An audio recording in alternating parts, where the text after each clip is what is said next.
It's time for another chapter of FE12 ZPG Hard 3. Let's get right into it. The characters that are worth a crap are starting to make themselves apparent to me, and I wish I had never fed any kills to prologue characters other than the Avatar when I didn't have to, but here we are. We have a new mage named Lind, who appears to be much worse than Merrick was in the prologues from looking at her stats, but her tomes, Aura and Nosferatu, are incredibly powerful. As I mentioned previously, I've really come to love the reclassing system, and that's likely due to playing on Lunatic.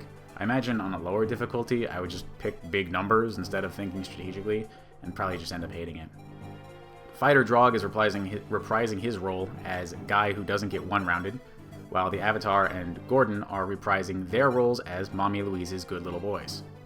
Katria serves well enough on the front line as a Pegasus, but being a Cavalier instead prevents her from being one-shot by this pesky ballista on this map, as well as allowing her to use the Lady Sword, which will prove its value in this chapter. We'll fast forward through the rest of this item management for you guys real quick, because it's kind of slow and there's nothing else interesting to say.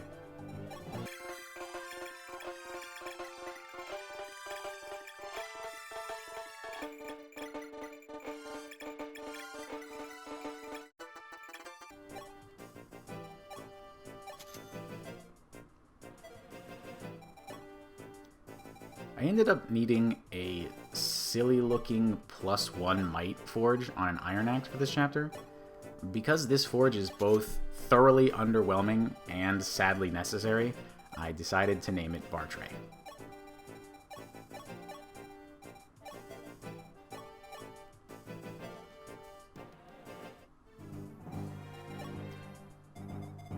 The only meaningful mechanic of this chapter is the linked AI between packs of enemies.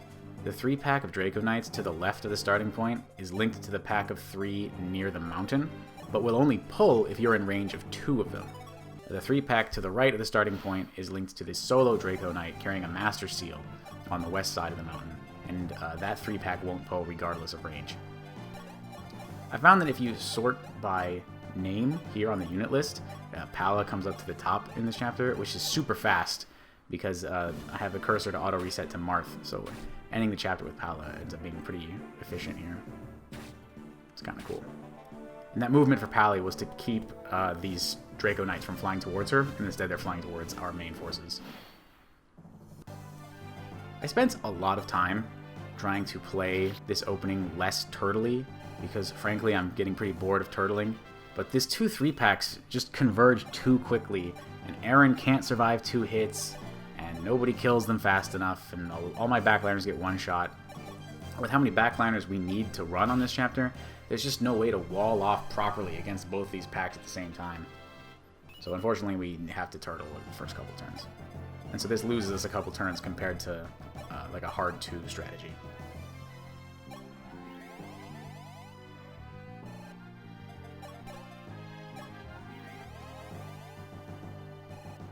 Now if you're paying attention, you might be thinking about when I said a moment ago that you have to be in range of 2 Draco Knights for them to pull at all.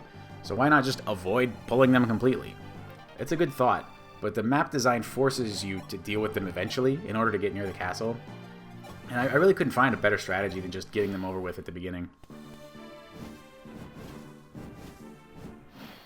Louise, of course, was making quick work of those Draco Knights, and you can see how powerful Lind's Aura Tome is.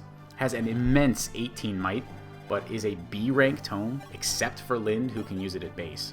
And it is also limited to female mages.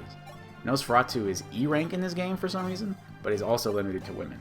So if you have a female mage avatar who's been putting in a lot of work, you could start to do some really stupid things around now with these tomes, I imagine. Aura and Nosferatu are not forgeable, though, which is probably for the best.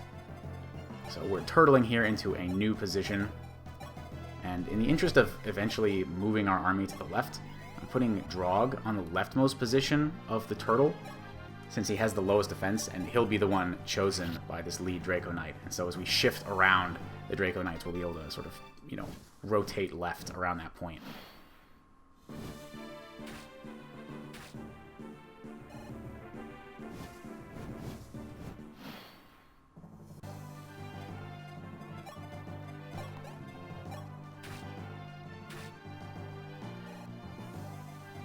And you can see how the math works here. Draw got hit on enemy phase, plus Catria's Lady Sword on player phase, plus Aura equals kill.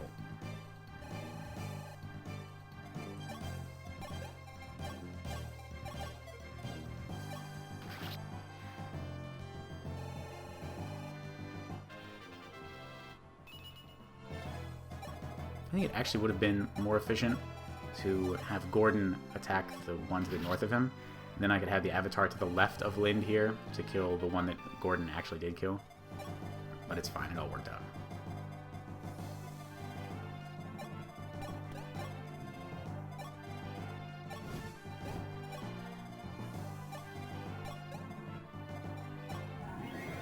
The main point of this map, of course, is for Marth to travel all the way around the outside of the map, visiting villages, and then seize the castle in the middle.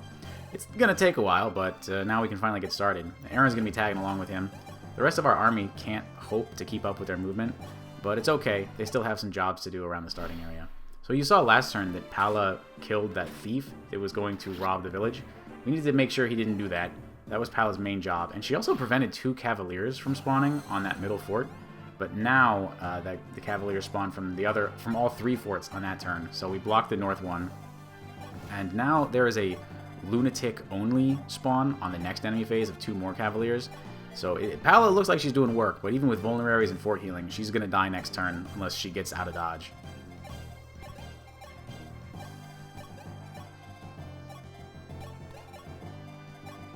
We're very carefully trying to get past this ballista, because it will one-shot our healers. Everyone else can survive it, though, other than flyers.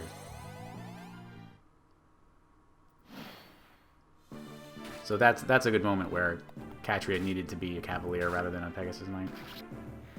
And that could have been worked around, but there's another one later where it's like totally necessary.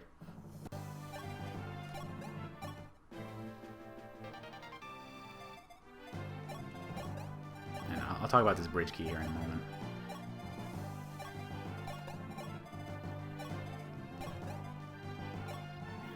Just because it segues nicely into the next thing I want to say when it happens.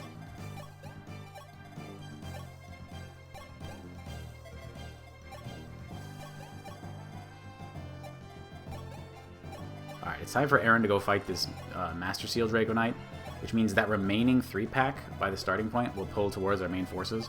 It would be a lot easier to fight that pack back at the starting area, but I wanted to get this bridge key off of Marth before he heads off into the wilderness, and I didn't want Marth to have to backtrack to trade it to someone, so I need to get my forces over here. Most players will just skip that bridge key. It actually kind of ruins the Mathis recruitment if you're playing this blind, which is just horrible, horrible design. And Marth running from this the village on the left that he's going to next,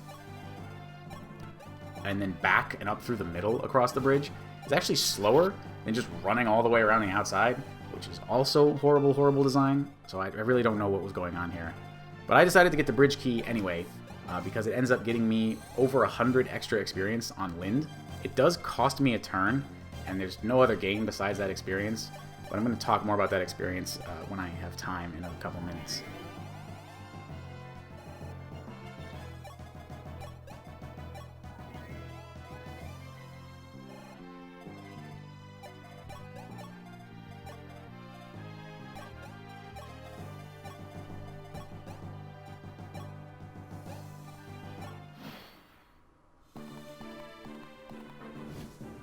You can see right here how it cost me a turn.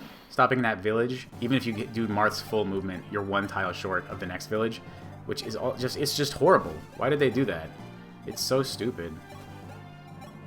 So I go ahead and promote Pala here because she has absolutely amazing stats, and she's going to carry us for a long time. I had to leave her out of range of those red squares because I want to get her axe rank up. And even if you trade away all of her weapons, except for an axe, she still won't equip it after promotion and will fight weaponless. It's a pretty annoying oversight from the devs.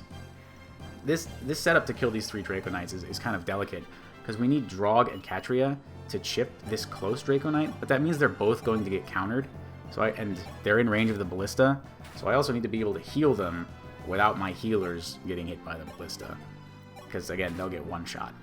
So I'm going to change the enemy range view here in a second. But again, this is the 3-way setup to kill the Draco Knight and feed experience to Lind. And that's why I didn't just bring Ryan to use Louise to kill these guys, because I wanted to feed experience onto Lind, and I really don't want to feed experience onto Ryan. But yeah, as you can see, the Ballista is not in range of where our healers will be to get Drog and Catria back up, so that they don't die to the Ballista on enemy phase. Nice. Very clean. And as always, having 2 healers is so clutch. Alright, well, we finally have a little bit of downtime while Marth is globetrotting. So I want to talk about a few things. The first is to clarify my knowledge of this game. I have not played any chapter past the one being recorded at the time of recording, but I have watched Don's Hard 2 ZPG, as well as a single Hard 3 ZPG video of the final chapter, just to check if it was possible to kill Medius without sacrificing any units. It appears not to be possible, which is really disappointing. So my official goal for this run is full recruitment, all Gaiden chapters, full survival until the final chapter, wherein anything goes. Just to finish the damn thing. And on that same note, because Lunatic does not have access to the Warp Staff, I'm going to be facing a lot of combat that you wouldn't face on any other difficulty, or any lower difficulty. And that's why I'm trying to get these units here at the bottom of the screen, as many of them to level 10 as I can. Lind in particular, and that's why I was willing to pay a turn to get her access to some more experience across the bridge. I just want to have as many options as possible going forward. Cecile is another interesting one.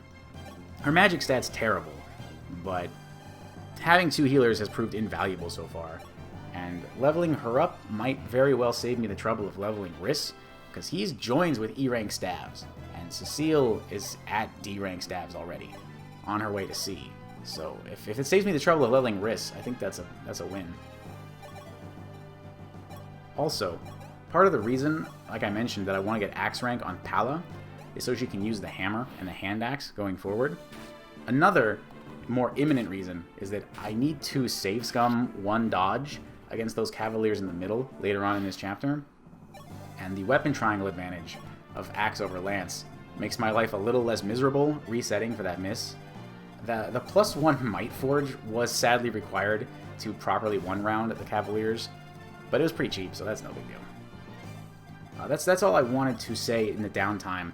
I'm going to go ahead and leave a time in the description to skip past the globetrotting, because until Marth makes it to the northeast, all we're doing is eating ballista shots with Drog, healing the Draco Knights on the forts, and then healing Drog.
So Marth is finally getting close to this village, where he will recruit our first thief, Julian, who we then need to recruit Mathis in the middle. I will never understand why they made this as stupid as it is, but it is stupid, and we gotta deal with it.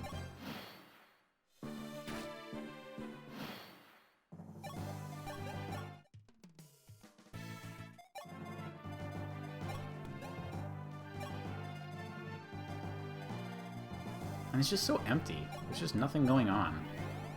I can't stand it.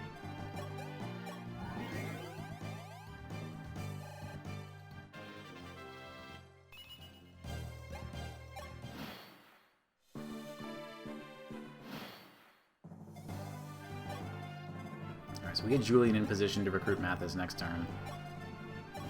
And we get Pala in range of the Cavaliers, but not the Ballista, so she's good to go.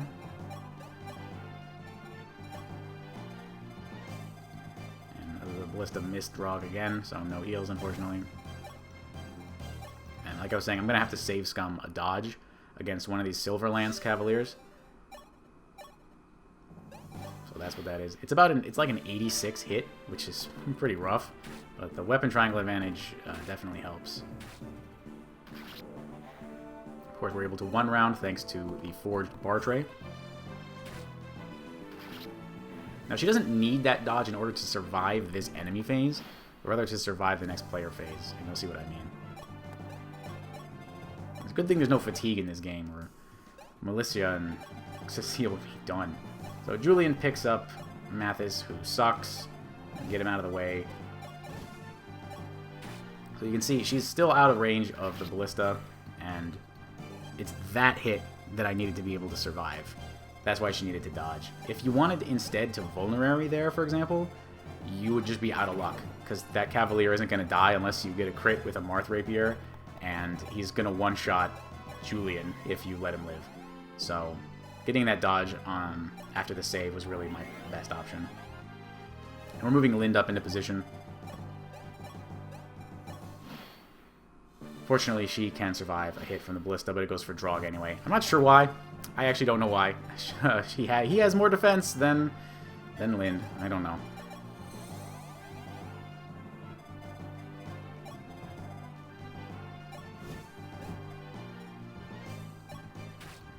Aaron's going to chip down the Ballista a little bit for Lind. It's actually still healthy enough for Katria to come in with some free Lance rank experience and some level experience as well, because I do want her to get to level 10, and then Lind can sneak in for this kill.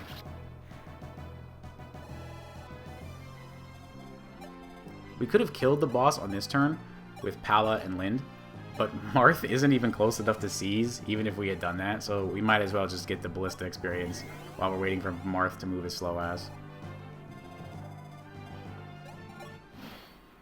Alright, we're finally ready for the boss kill. Believe it or not, we don't even need the Marcus Lance here. That's how OP Pala is right out of the gate with a promotion. And set up this kill for Lind with 2 Silver Lance hits. And these 73s are a little rough. Lind has like a 69 hit with Aura, so that's why I used the save point. And I did actually need it. I missed my first attempt. So Lind gets some nice experience, and she also gets the Taurus Star Shard. These are items that boost your stats a little bit when they're in your inventory, and they play some role in getting the full ending of the game. I'm not totally sure about that. We'll have to see how that works out as we go. But for now, that's Chapter 3. What a piece of garbage. Thanks for watching.